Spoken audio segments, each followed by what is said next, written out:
اعوذ باللہ من الشیطان الرجیم بسم اللہ الرحمن الرحیم۔ ناظرین، ایک پروگرام چل رہا ہے 1974 کی قومی اسمبلی کے بارے میں، اور اس کے علاوہ بھی سچیاں اور کھریاں اور کام آنے والی باتیں، یعنی دینی، دنیاوی اور علمی اور حکمت کی باتیں سننے کے لیے چینل کو سبسکرائب کریں، گھنٹی کو دبائیں، پروگرام کو آپ اپنے سامنے پائیں۔ آج کی سچی اور کھری بات یہ ہے کہ 1974 میں پاکستان کی اسمبلی نے جو جماعت احمدیہ کے خلاف فیصلہ کیا ہے، وہ دنیا کی تاریخ میں انوکھا فیصلہ تھا، کیونکہ یہ تو ہوتا آیا ہے کہ ہر نبی کے زمانہ میں اجتماعی طور پر سوائے چند لوگوں کے سب نے آپ کو ماننے سے انکار کر دیا اور آپ کی تعلیم کو ماننے سے انکار کر دیا۔ لیکن یہ کبھی نہیں ہوا کہ وہ یہ کہیں کہ آپ ہماری طرح کے مسلمان ہو جاؤ، اور یہ کبھی نہیں ہوا کہ ہم نے آپ کے مذہب کا فیصلہ کر دیا ہے، آپ کا اب یہ مذہب ہے۔ اور یہ شرف صرف 14ویں صدی کے مولوی کو جاتا ہے جس نے بھٹو صاحب کی جوتیاں صاف کرنے کا وعدہ کر کے قرآن و حدیث کے خلاف یہ فیصلہ کروایا۔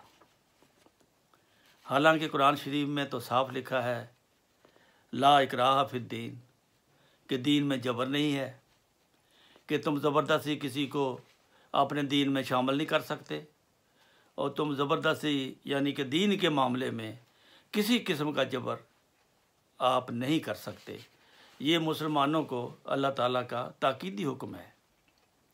اور یہ کیسے مسلمان ہیں؟ یہ احمدیوں کو یہ کہتے ہیں کہ آپ ہمیں مسلمان ہونے کا یقین دلاؤ۔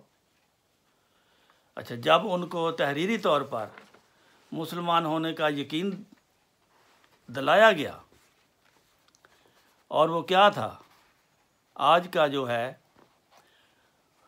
وہ شان خاتم النبیین صلی اللہ علیہ وآلہ وسلم ہے، جو جماعت احمدیہ جس پر یقین رکھتی ہے اور ایمان رکھتی ہے، ان کو ساری اسمبلی کو یہ سب باتیں جو میں بتا رہا ہوں وہ تحریری طور پر بھی پیش کی گئی ہیں کہ گھر جا کے پڑھ لو اور غور کر لو۔ صرف تقریر میں نہیں کہا، تحریری طور پر سب کے ہاتھ میں وہ تحریر دی گئی کہ یہ ہمارا مذہب ہے، یہ ہمارا ایمان ہے، اس پر ہم کاربند ہیں اور کاربند رہیں گے مرتے دم تک۔ وہ کیا؟ آج کی موضوع ہے جو وہ حضرت رسول کریم صلی اللہ علیہ وسلم کی شان ختم نبوت ہے۔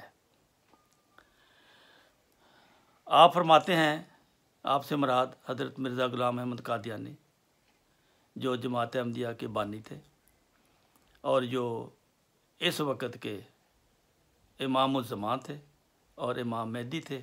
ان کا یہ دعویٰ تھا کہ میں خدا کی طرف سے ہوں، اگر آپ کو شک ہے تو میرا یہ مذہب ہے۔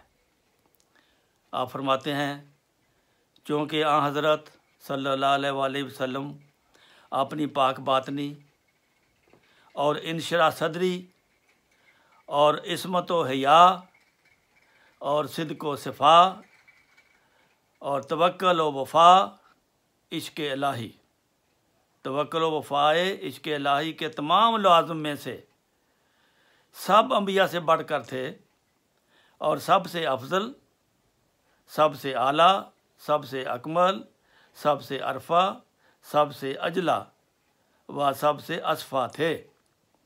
اس لیے خدائے جل شانہ نے ان کو اترے کمالات خاصہ سے سب سے زیادہ معطر کیا، اور وہ سینہ و دل جو تمام اولین و آخرین کے سینہ و دل سے فراخ تر، پاک تر، معصوم تر، روشن تر اور عاشق تر تھا۔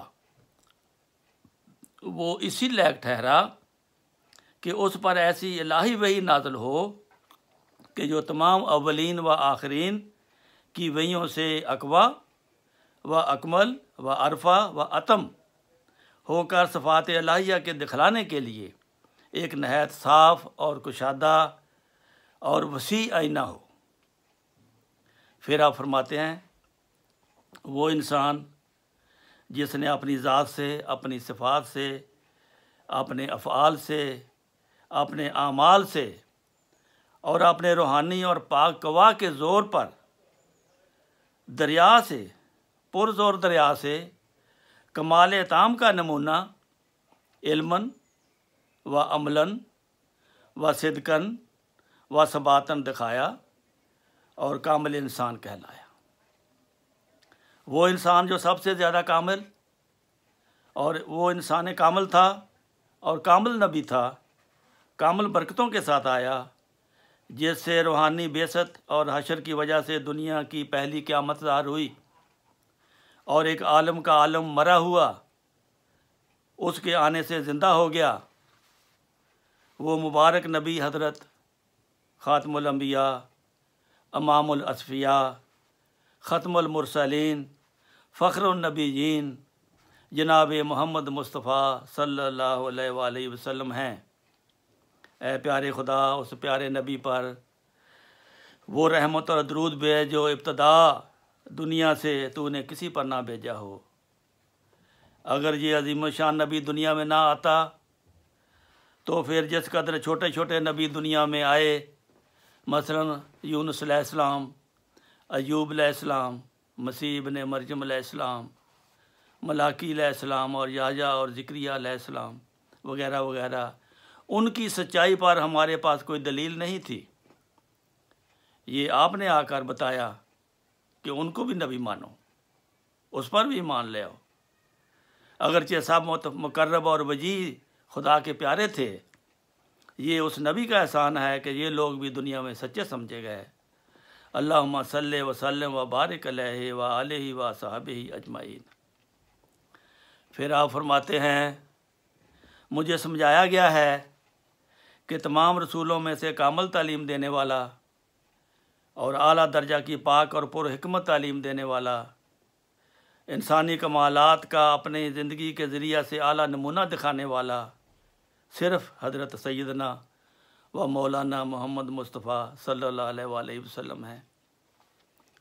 پھر آپ فرماتے ہیں وہ زمانہ کہ جس میں حضرت صلی اللہ علیہ وآلہ وسلم مبعوث ہوئے، حقیقت میں ایسا زمانہ تھا کہ جس کی حالت موجودہ ایک بزرگ اور عظیم القدر مصلح ربانی اور ہادی آسمانی کی اشد ضرورت تھی،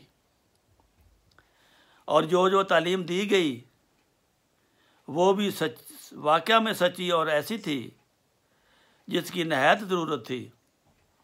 ان تمام امور کی جامع تھی جس سے تمام ضرورتیں زمانہ کی پوری ہوتی تھیں، اور پھر اس تعلیم نے اثر بھی ایسا کر دکھایا کہ لاکھوں دلوں کو حق اور راستے کی طرف کھینچ لائی، لاکھوں سینوں میں لا الہ الا اللہ محمد رسول اللہ کا نقش جما دیا، اور جو نبوت کی علت غائی ہوئی یعنی تعلیم اصول نجات کی، اس کی ایسا کمال تک اس کو پہنچایا جو کسی دوسرے نبی کے ہاتھ سے وہ کمال کسی زمانہ میں بہم نہیں پہنچایا گیا۔ اعظم و اکبر حصہ روح القدس کی فطرت کا حضرت سیدنا محمد مصطفیٰ صلی اللہ علیہ وآلہ وسلم کو حاصل ہے۔ دیکھو ہمارا یہ کتنا یقین بڑا ہے۔ اعظم اور اکبر حصہ روح القدس کی فطرت کا، سب سے زیادہ روح القدس کی فطرت کا جو حصہ دیا گیا ہے وہ حضرت محمد مصطفیٰ صلی اللہ علیہ وآلہ وسلم کو دیا گیا۔ دنیا میں معصوم کامل صرف حضرت محمد مصطفیٰ صلی اللہ علیہ وآلہ وسلم ہیں۔ یہ تحریر ان لوگوں کے ہاتھ میں دی گئی کہ ہم یہ ایمان رکھتے ہیں اگر آپ اس قسم کا آپ کا ایمان ہے تو غور کر لو، لیکن اس کے باوجود انہوں نے جو فیصلہ کیا ہے وہ آپ کے سامنے ہے۔ جب ایسے فیصلے دنیا میں ہونے لگیں جو فطرت کے خلاف ہوں اور اصولوں کے خلاف ہوں اور قرآن کے خلاف ہوں، تو پھر خدا کی رحمت کی امیدواری کیسے آپ اس کی رحمت کے امیدوار ہو سکتے ہیں؟ پاکستان کی تاریخ پر غور کر لو، 1974 تک پاکستان کی دنیا میں کیا وقت اور حیثیت تھی، اور اس فیصلے کے بعد لگاتار پاکستان نیچے کی طرف، اس کا گراف نیچے کی طرف گر رہا ہے۔ اللہ تعالی ہماری قوم پر رحم کرے اور ہماری قوم کو سمجھنے کی توفیق دے۔ یہ ملک پاکستان یہ اسلام کے لیے بنا ہے، اسلام کی ترقی یہاں سے شروع ہونی ہے، لیکن شیطان کا فی الحال زور ہے۔ دعا ہے کہ اللہ تعالیٰ پاکستان کو بچانے کے لیے کوئی سامان کرے اور شیطان کو جکڑنے اور اس کو سزا دینے کے بھی سامان پیدا کرے۔ السلام علیکم ورحمۃ اللہ وبرکاتہ۔